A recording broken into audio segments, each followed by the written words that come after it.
Lâcher de moustiques génétiquement modifiés à Surukundinga dans le Houé, la coalition de veille sur les activités biotechnologiques au Burkina Faso proteste. La coalition exprime son inquiétude face à cette opération qu'elle qualifie de non transparente. Les détails à suivre dans ce journal. Les clients de la microfinance rare Big à cotisation étaient en mouvement d'humeur ce matin au siège de la société. Ils demandent la restitution de leur argent bloqué depuis 6 mois. Ils interpellent également les autorités. Voilà pour le sommaire. Mesdames et messieurs, bonsoir et bienvenue dans ce journal. Le chef de l'État, le capitaine Ibrahim Traoré, a présidé ce matin une montée de couleurs avec la première promotion de camp vacances Faso-Mebo à la présidence. Et ce, après une dizaine de jours de camping au lycée Marienne Gouabi. Les campeurs ont pour l'occasion exprimé leur joie et reconnaissance au chef de l'État. Vous, les 408 campeurs, êtes l'avenir de cette nation. La guerre va finir et vous bâtirez ce pays demain. Partagez l'expérience avec vos camarades élèves, a dit le président du Faso. Et pour la suite, je vous l'annonçais en titre. La coalition de la veille sur les activités biologiques au Burkina Faso était devant la presse ce matin à Ouagadougou. L'objectif était de dénoncer et de protester contre le lâcher de moustiques génétiquement modifiés effectué le 8 août dernier dans le village de Surukundinga, situé dans la province du Houé. Le compte-rendu de Sidiki Kabri. Devant les professionnels des médias, la coalition a exprimé ses profondes inquiétudes quant à cette initiative scientifique qu'elle juge porteuse de conséquences irréversibles. Selon ses membres, la technologie de modification génétique demeure encore insuffisamment maîtrisée pour être déployée à grande échelle et comporte de ce fait des risques incalculables pour l'écosystème et la santé humaine. Nous doutons de la validité du consentement libre et éclairé qu'auraient donné les populations de Surukundinga et des villages environnants. Le forçage génétique est une technologie mal connue, très mal connue. La science n'a pas encore accumulé assez de données expérimentales sur l'hérédité. Les scientifiques du monde entier appellent à la plus grande prudence et soulignent que cette technologie n'est pas encore prête à être utilisée sur le terrain en raison de son haut degré d'incertitude et d'imprévisibilité. Plus précisément, les impacts des organismes résultant du forçage génétique sur la santé et sur les écosystèmes sont inconnus et potentiellement irréversibles. Tout en affirmant leur opposition ferme au lâcher de moustiques modifiés, les responsables de la coalition reconnaissent la nécessité de combattre le moustique vecteur du paludisme. Toutefois, ils estiment que cette lutte devrait privilégier des approches naturelles, jugées plus sûres et respectueuses de l'équilibre environnemental. Vaincre le paludisme est le souhait de tous les Burkinabés. Ce souhait peut devenir une réalité par des méthodes plus sûres, expérimentées déjà dans certains pays. Ces pays ont-ils eu recours aux moustiques à impulsion génétique? La réponse est non. Ces réalisations ont été possibles avec l'utilisation du moustiquaire imprégné d'insecticides, la pulvérisation intradomiciliaire d'insecticides à effet rémanent, mais aussi via la surveillance des cas, la mise en place d'un réseau de laboratoires de diagnostic, ainsi que l'amélioration socio-économique et la mise en œuvre de projets de réduction de la pauvreté. Nous répétons que le problème du paludisme est un problème d'insalubrité. Aucune partie du monde n'a encore connu de lâcher génétique de moustiques génétiquement forcés dans la nature. Pour rappel, dans un communiqué daté du 14 août 2025, l'Institut de recherche en sciences de la santé IRSS a confirmé avoir procédé au lâcher de moustiques mâles génétiquement modifiés dans la province du Houé. Une décision que la coalition de veille sur les activités biotechnologiques au Burkina Faso désapprouve, mettant en garde contre les conséquences irréversibles d'une telle expérimentation. La direction régionale de la santé du centre a organisé hier une rencontre de plaidoyer en faveur de l'introduction du vaccin antipaludique R21. Cette session a réuni les autorités administratives, coutumières et religieuses, les acteurs de la société civile et des médias. Cette rencontre avait pour but d'informer sur le nouveau vaccin et obtenir l'adhésion des participants afin de faciliter son acceptation par les populations. Les précisions toujours avec Sidiki Kabri. Au cours de cette rencontre, plusieurs communications de sensibilisation et de plaidoyer ont été présentées. L'objectif était de doter les leaders communautaires et institutionnels des connaissances nécessaires pour susciter un engagement collectif et renforcer la mobilisation régionale autour de cette initiative de santé publique. Nous avons un souci de faire en sorte que tous les enfants qui doivent recevoir ce vaccin-là puissent l'avoir, notamment les enfants qui sont nés en 2025 et qui ont 5 mois et plus. Et là, comme vous le savez, le vaccin protège contre le paludisme et que selon le calendrier vaccinal qui a été recommandé, il y a 4 doses que l'enfant doit recevoir, notamment à 5 mois, à 6 mois, à 7 mois et à 15 mois. Mais ce qui est assez important aussi, c'est qu'il y a des intervalles qu'il faut respecter. Entre la première et la deuxième, et entre la deuxième et la troisième, il y a 28 jours qui sont recommandés. Et entre maintenant la troisième dose et la quatrième, ça fait 8 mois. La direction régionale de la santé a souligné que l'adhésion populaire constitue un levier essentiel pour une vaccination à grande échelle, capable de protéger efficacement les populations contre le paludisme.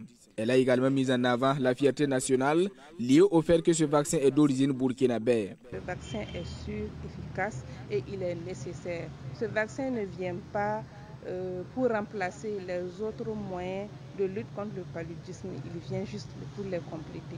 Les participants ayant pris connaissance des données relatives à l'efficacité du vaccin R21 Matrix M ont exprimé leur adhésion et se sont engagés à accompagner sa mise en œuvre dans la région. Cette rencontre de ce matin-là va nous amener à sensibiliser en tout cas nos frères religieux qui ne sont pas venus à cette rencontre, voilà, en tout cas de permettre les femmes à amener les enfants dans les districts sanitaires, voilà, pour être vaccinés.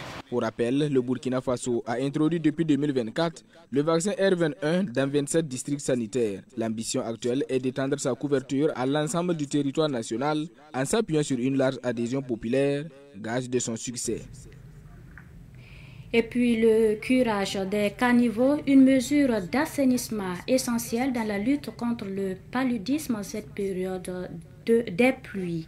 Dans certains quartiers de la capitale tels que Catriard et la ZAD, des citoyens se sont mobilisés pour curer des caniveaux. Mais si certains saluent la promptitude de la mairie dans le ramassage des ordures dégagées, d'autres déplorent plutôt la lenteur du processus dans leur zone. Daouda Yamego a fait le constat. À Catriard, l'action collective a porté ses fruits. Les riverains ont cotisé pour curer les caniveaux de leur quartier. Très vite, la mairie a réagi en procédant au ramassage des déchets. Une diligence qui a rassuré les riverains, fiers de voir leurs efforts, accompagnés par les autorités locales. Je peux dire Dieu merci pour nous, parce que d'habitude on voit partout les gens vivent comme ça pour pouvoir ramasser là même, c'est tout un problème. Mais Dieu merci pour nous, vraiment, Dieu nous a aidés. La PDS est venue nous sauver. C'est le dimanche on a vidé. Bon, hier ils ont venu, ça restait un peu. C'est ça, ils sont venus pour enlever tout là. Franchement, ils m'ont aidé. Ils ont dégagé ma route. C'est à cause de ça. Sinon, si c'était hier, vous venez, vous ne pouvez pas passer ici. Les caniveaux là, on les a fait en 2007. L'acte qui est posé actuellement là, C'est la première fois depuis 2007. Ça nous met en insécurité.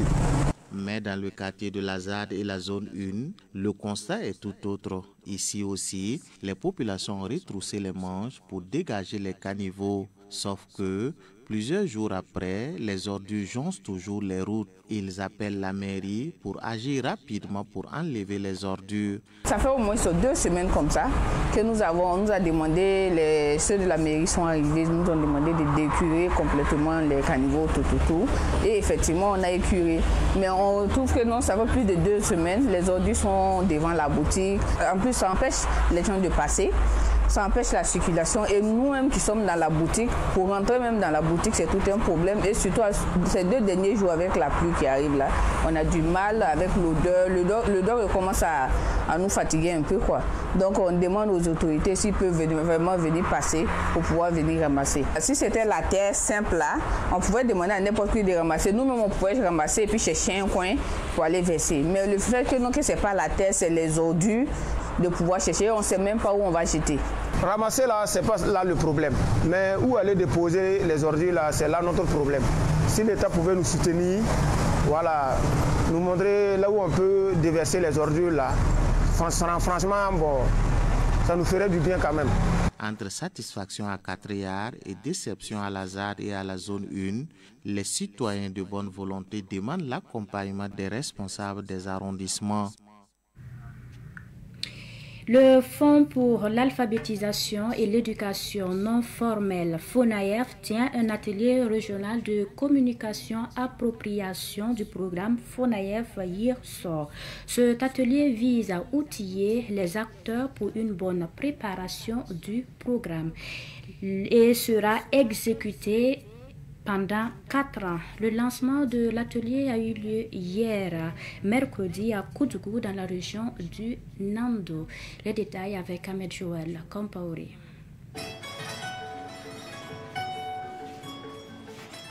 Les collectivités territoriales, les services techniques déconcentrés et les acteurs communautaires de la région du Nando sont réunis ici en atelier par le FONAEF pour coordonner la mise en œuvre du programme FONAEF IRSOR. Ce programme vise le renforcement de l'accès à l'alphabétisation et à l'éducation non formelle et la formation professionnelle non formelle des jeunes avec un budget global de plus de 13 milliards de francs CFA. Il s'agit de présenter l'appui.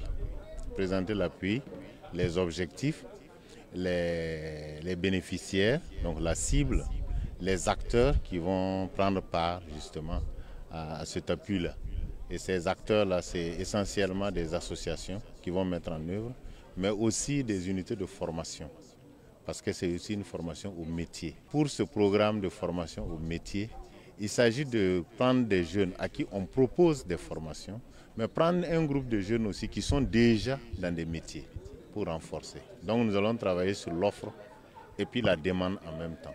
Ils vont être formés sur les filières agro-silvopastorales, les métiers de l'agriculture, les métiers de l'élevage, de l'environnement. Aux côtés de l'État burkinabé qui finance le programme, il y a aussi le partenaire de longue date du FONAEF, la coopération suisse, qui contribue à hauteur de 4 milliards de francs CFA. Il ressort des études qui ont été réalisées que près de 51,4% des jeunes qui ont l'âge scolaire, c'est-à-dire de 6 à 16 ans, sont en dehors de l'école. C'est pour cela que la Suisse estime qu'il faut donner l'opportunité à ceux qui ne sont pas allés à l'école ou qui sont entrés à l'école et qui sont sortis pour des raisons diverses, à apprendre un métier pour pouvoir s'assumer dans la vie et être utile à sa communauté. FONAEF IRSOR prévoit l'alphabétisation et l'éducation non formelle de 250 000 apprenants sur tout le territoire national et la formation professionnelle non formelle de 5 000 jeunes dans 3 régions du Burkina. Avec environ 5 000 bénéficiaires, dont au moins 50% des filles et des femmes ciblées par ces sous-programmes spécifiques dans 3 régions pilotes, FONAEF IRSOR porte une vision forte, une vision d'espoir, d'autonomisation et de transformation sociale.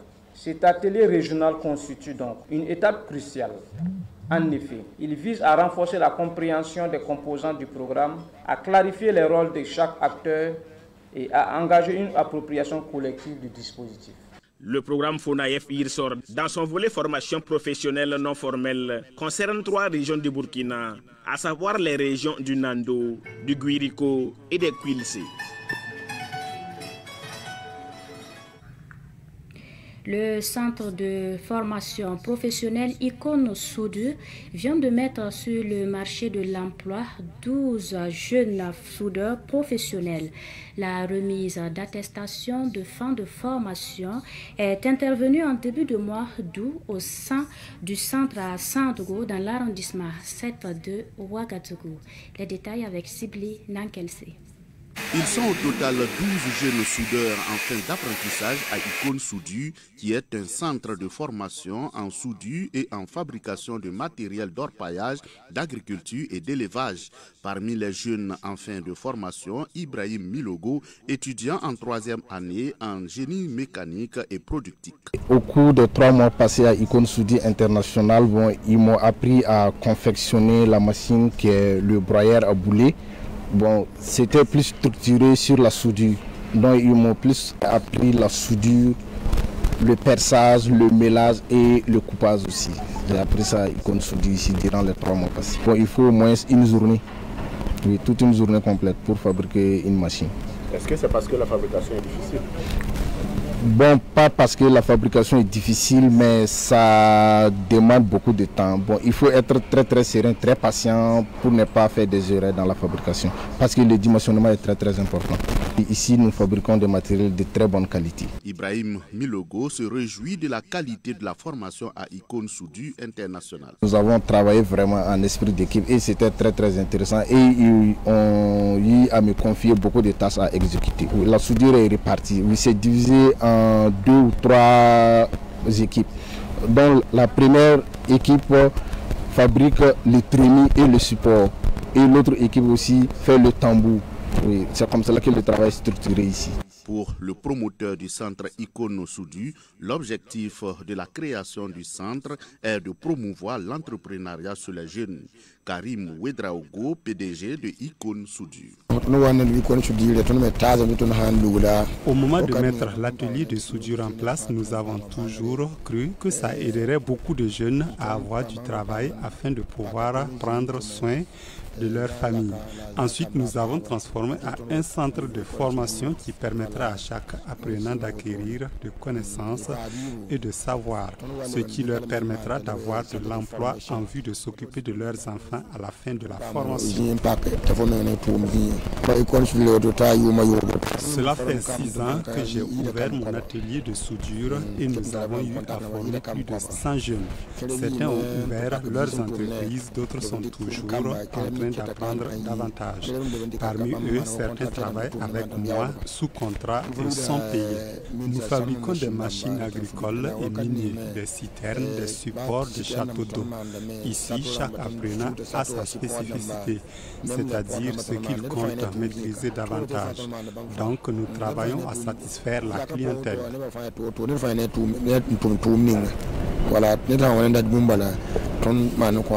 Icône Soudure forme les jeunes dans la fabrication de tout type de broyeurs industriels et agricoles.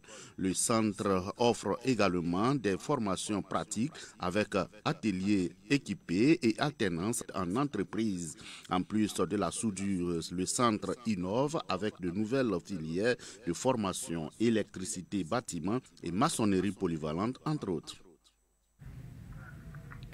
Venons-en à ce tout autre titre de cette édition. Mouvement d'humeur à la coopérative Rabiga Cotisation. Les clients de cette coopérative demandent la restitution de leur argent bloqué depuis 6 mois et interpellent les autorités sur leur situation. Ils ont tenu un mouvement d'humeur devant le siège de la coopérative ce matin. Les précisions avec Yacouba Kiamtoure et Jamilatou Kabou. Devant le siège de la coopérative Rabiga Cotisation RBC et munis de leur carte de membre, des clients de la dite coopérative expriment leur mécontentement face au blocage de leur épargne. Depuis plus de 6 mois, ces clients n'ont plus de traces de leur argent. Mais franchement, il faut savoir qu'on est déçus On ne savait pas que c'était une maison de cette nature. Vraiment, il y a des milliers de personnes qui ont cotisé. Voilà, des femmes, des hommes, des vieilles, des vieux, des enfants qui ont cotisé. C'est des centaines de millions qui sont dans la maison et ça dort là-bas. On a besoin de notre argent pour travailler. Sincèrement, depuis 6 mois, on n'a pas de solution. Nous demandons à ce qu'on restitue notre argent maintenant parce que nous sommes à l'avant-veille de la rentrée. Les parents veulent leur argent pour scolariser leurs enfants. C'est très compliqué. Selon les clients, la coopérative Rabiga Cotisation a subi un braquage et l'affaire est pendante devant la justice. Ils déplorent le manque de communication de la part des responsables de la coopérative et demandent aux autorités compétentes d'agir en leur faveur. Depuis 6 mois de cela, ils ont notre argent, ils disent qu'ils vont nous payer, qu'ils ont des problèmes à la justice, qu'on les a braqués. Bon, finalement, les paroles là, les responsables de la maison même ne sont pas approchés même des clients pour dire quoi que ce soit. Alors, donc c'est nous, on court vers les responsables de la maison pour chercher à savoir ce qu'il y a. Ils nous disent que le dossier à la justice, qu'ils ont eu des braquages. Bon, franchement, nous, on a tout fait pour rentrer en contact avec les responsables de la maison en vain. Nous demandons aux autorités de nous aider parce que c'est des milliers de personnes, ce n'est pas Ouagadougou seulement.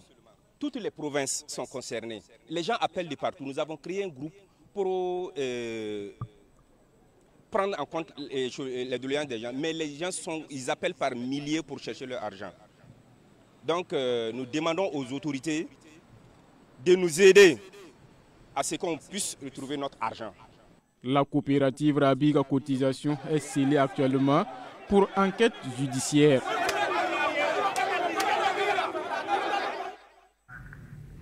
Et pour terminer, l'Ordre des ingénieurs en génie civil a tenu le week-end écoulé à Ouaga 2000 la 2e édition de son cross populaire en l'honneur des forces de défense et de sécurité.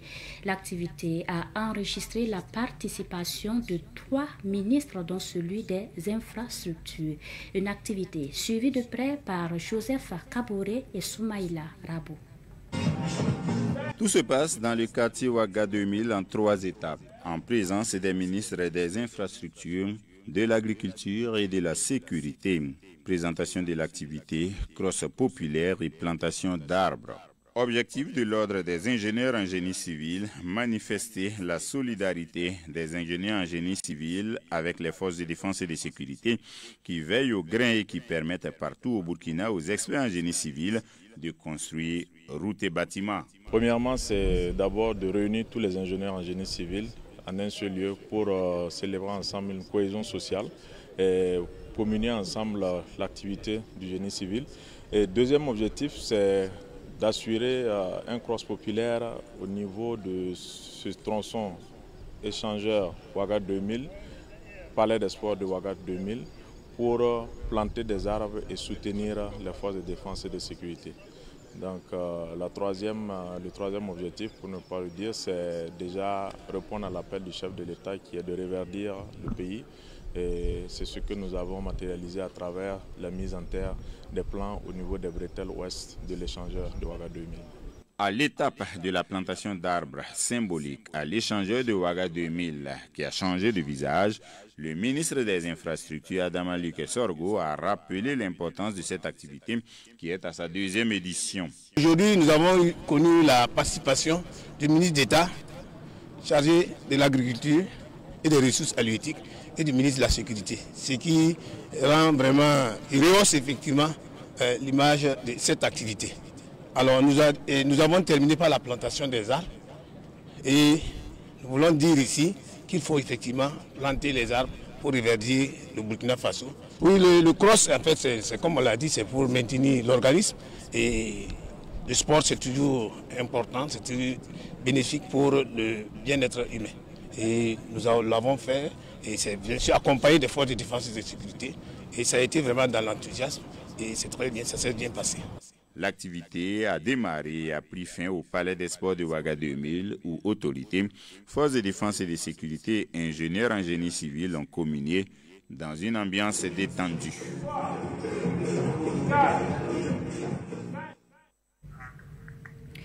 Ainsi se referme ce savant soir. Merci de nous avoir suivis. On se donne rendez-vous demain à la même heure, Dieu voulant. Bonsoir.